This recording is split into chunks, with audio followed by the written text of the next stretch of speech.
Misvak колдонуунун артыкчылыктары. Абу Хурайра радиаллаху анху риваят кылган хадисте Аллахтын элчиси саллаллаху алейхи ва саллям айтты: "Лаула ан ашуққа ала уммати ла амартухум инда кулли салатин бивуду ва маа кулли вудуин биссивак ва ла аххарту аша ал-ахирати ила сулутил лейл." Эгерде үммөттөрүмө оорчулук жаралуусунан коркпогонумда, аларды ар бир намазга дарат алууга жана ар бир дарат алганда мисвак колдонууга буйрут элем.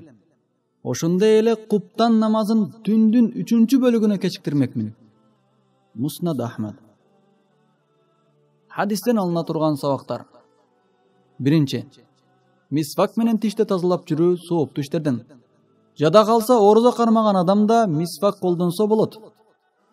Орозо маалында мисвак менен тишти тазалап жууса орозо бузулбайт. Экинчи, мисвак колдонууга эң эле ылайыктуу убакыт намаз окугандан алдын жана дарат алган учур экендигин пайгамбарыбыз хадисте баса белгиледи.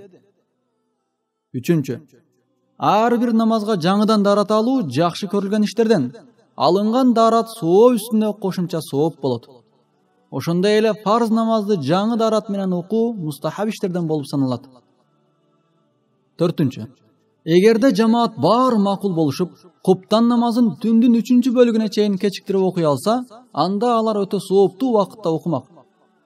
Бешинчи, пайгамбар саллаллаху алейхи ва саллям үммөтүнө ырайым кылып мисвакты парз кылган жок. Алтынчы, Аллах Таала пендесин күчү жетпеген иштерге буйрубайт. Дайым аткарып жүрүүгө адамдын кудурети жетпеген иштерди милдеттүү түрдө аткара турган парыздардан кылбады. Адамдарга жеңил болсун деп мисвак колдонууну парз кылбастан, аткарса сооп, аткарбаса күнөө болбойт деп мустахаб иштерден кылды.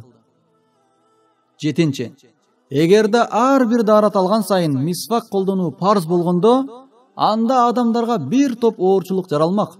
Ошондой эле аны дайым аткарып жүрүүгө алардын күчү жетпейт эле. Бирок мисвакты соопко жетүү максатында ар дайым калтырбай колдонуп жүргөн жакшы. Анткени мисвак колдонуунун сообу өтө көп. Аллах Таала баарыбызды туура жолго баштасын. Акыйкат динди бекем карманууга жардам берсин. Сооптуу иштерди кылууда жарышып, Аллахтын ыраазылыгына жетүүгө ийгиликтерди берсин. Ар дайым эл жерибиздин, динибиздин кызматында жүрүүнү Аллах Таала баарыбызга насип кылсын. أقول قولي هذا وأستغفر الله لي ولكم. السلام عليكم ورحمة الله وبركاته.